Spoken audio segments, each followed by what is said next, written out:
মানুষ যদি তাদের কাজ দেখে সবকিছু ভুলে গিয়ে তাদেরকে মাফ করে দিয়ে বা তাদের ভুলটা বুঝতে পেরে তারা যদি মানুষের কাছে সরি বলে। আপনাকে কিন্তু সোশ্যাল মিডিয়াতে বেশ প্রতিবাদী দেখা যায়, বিভিন্ন অন্যায়ের প্রতিবাদ করেন। প্রতিবাদী বলতে কি আমি অ্যাজ এ হিউম্যান আমার ফেসবুকে যেটা আমার বায়োতে লেখা যে I M a very simple human being, মানে আমার কাছে যেহেতু আমি খুব নিজেকেই সাধারণ মনে করি, তার মিনস ওয়াট আমি খুব সাধারণ লাইফস্টাইল মেনটেন করার চেষ্টা করি।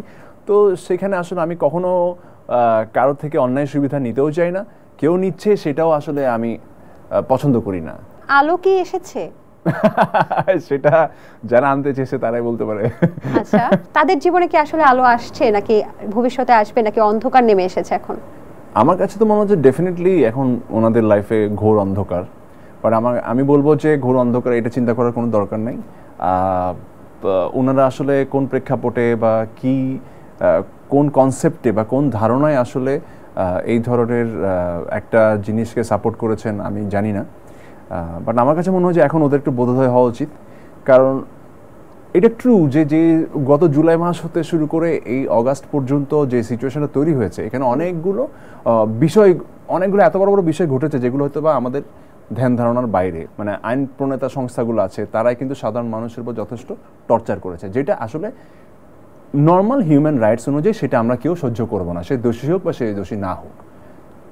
দেশে তো বিচার ব্যবস্থা আছে, আমি যদি কোনো দোষ করি আপনি আমার বিচার করেন, আপনি তো আমাকে গুলি করে মেরে ফেলতে পারবেন না। আমাদের সবার পয়েন্ট ছিল একটাতেই। আমার কাছে মনে হয় কি একজন শিল্পীর আসলে একটা এমন একটা স্ট্যান্ডে থাকা উচিত যে স্ট্যান্ডটা হবে দেশের জন্য, সর্বসাধারণের জন্য, নির্দিষ্ট কোনো দলের জন্য না।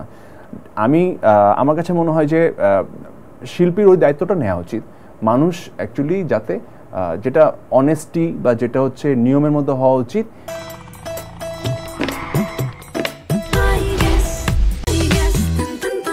সেদিকে মানুষকে গাইড করতে অনুপ্রাণিত করা। এমনটা হওয়া উচিত না যে আমি নির্দিষ্ট একটা দলের জন্য মানুষকে বলবো না তোমরা এই দলকে সাপোর্ট করো বা ওই দলকে সাপোর্ট করো। এটা আমার মনে হয় শিল্পীরা না করলেই ভালো। নির্মাতা আশফাক নিপুণ কিন্তু একটা পোস্ট করেছে যে যারা আলো আসবে এই গ্রুপে ছিল তাদেরকে আলোর পথে আহ্বান জানাচ্ছেন, এবং অনেকেই কিন্তু অনেক ধরনের পোস্ট করেছে যারা হচ্ছে ওই গ্রুপে ছিল তাদের আসলে ক্যারিয়ারটা কি আসলে শেষ হওয়ার পথে। আমি খুব রেসপেক্টের সাথে বলি, তাদেরকে ছোট করে দেখার কোনো অপশন নাই। তারা সবাই হচ্ছে যারা ওখানে ছিলেন, আমরা কয়েকজন নাম দেখেছি, সবাই তো আসলে খুব ব্রিলিয়েন্ট অভিনেত্রী।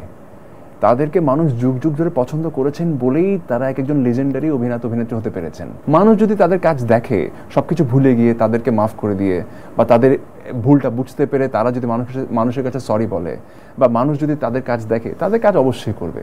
মানুষ কাজ যদি না দেখে তাহলে আমি বলবো আসলে আমি জানি না মানে এটা আসলে কোন সেন্স ওনারা করেছেন বা কিভাবে কি, তবে মানে আমি নিজে খুব কষ্ট পেয়েছি। ওই গ্রুপেরই যে কোনো একজন নায়িকা ওই ছাত্র আন্দোলনের সময় একটা পোস্ট করেছিলেন, এবং তাদের আমি সবচেয়ে অবাক হলাম যে তারা যখন পোস্ট করছিলেন তাদের কোনো পোস্টে তখন ছাত্রদের এই যে নিপীড়ন চলছে, ছাত্রদের যে মানে এইভাবে গুলি করা হচ্ছে, মেরে ফেলা হচ্ছে, এগুলো নিয়ে কোনো পোস্ট তাদের টাইমলাইনে ছিল না। যা ছিল হচ্ছে বিটিভি ধ্বংস হয়েছে ওটা নিয়ে, মেট্রো রেল আগুন জ্বালালো ওটা নিয়ে, বা এক্সপ্রেসওয়েতে আগুন দিয়েছে ওটা নিয়ে। সো ওগুলো নিয়ে তো আমরাও পোস্ট করেছি যে ঠিক আছে মেট্রো রেল দেশের ক্ষতি হোক, সেটা তো আমিও চাই না। এগুলো নিয়ে আমরা পোস্ট করেছি, কিন্তু এগুলো নিয়ে পোস্ট করার আগে বা এগুলো নিয়ে কথা বলার আগে আমরা তো ছাত্রদের সেফটি নিয়ে যথেষ্ট বারবার কথা বলছিলাম যে যাই হবে হোক ছাত্রদের গুলিটা না করুক, বিচার করো ভাই। কিন্তু ওয়াই ইউ আর ফায়ারিং, এই ধরনের কোনো পোস্ট বা এই ধরনের কোনো সাজেশন তাদের পোস্ট বা কোথাও থেকে ছিল না। এটা ছিল খুবই দুঃখজনক। সো যে কোনো একজন নায়িকার পোস্টে আমি কমেন্ট করেছিলাম যে আপনারা বিটিভিতে গিয়ে কাঁদছেন, দ্যাটস গুড, বুঝলাম, কিন্তু একটা পোস্ট কি ছাত্রদের পক্ষে করা যেত না? এইটা নিয়ে কথা বলছেন না কেন? Why? If you are working with government, please try to make government understand যে এটা রং হচ্ছে। আমি যে কমেন্টটা করছি সাথে সাথে ওইটা ডিলিট করে দিয়েছে। তখন আমার খুব খারাপ লাগে যে নো, এরা আসলে দলের মোহে মানুষের কথা ভুলে গেছে। আচ্ছা, আপনি কি তাদের নাম বলতে চাচ্ছেন, মানে কার কথা? না, এটা হয়েছিল সোহানা সাবার সাথে। সোহানা সাবা একটা পোস্ট করেছিল, সোহানা সাবার পোস্টে আমি এটা কমেন্ট করেছিলাম আর কি, যে আপনারা বিটিভি নিয়ে কথা বলছেন, আপনারা সবকিছু নিয়ে কথা বলছেন, ছাত্রদেরকে নিয়ে একটু কথা বলেন। কিছু হুমকিমূলক কথাবার্তাও কিন্তু সেখানে ছিল যেগুলো খুবই অমানবিক, যেমন ছাত্রদেরকে দমাতে হলে তাদের মাথায় গরম পানি ঢেলে দিতে হবে, তারপরে বাবার নাম চিনিয়ে দেব, এরকম অনেক কথাবার্তা ছিল যেটা সত্যি আসলে দুঃখজনক ছিল এবং গুণী শিল্পীদের থেকেই কিন্তু ছিল। আপনি একটা বিষয় কি দেখেছেন কিনা, সেখানে আপনার সাথেই কাজ করেছে, অনেকগুলো কাজ করেছে, যেমন আমি যদি বলতে পারি চাই যে সাদিয়া আইমান আপু, তার কিন্তু একটা ছবি, তার একটা পোস্ট কিন্তু সেখানে সেই গ্রুপে দেওয়া হয়েছিল।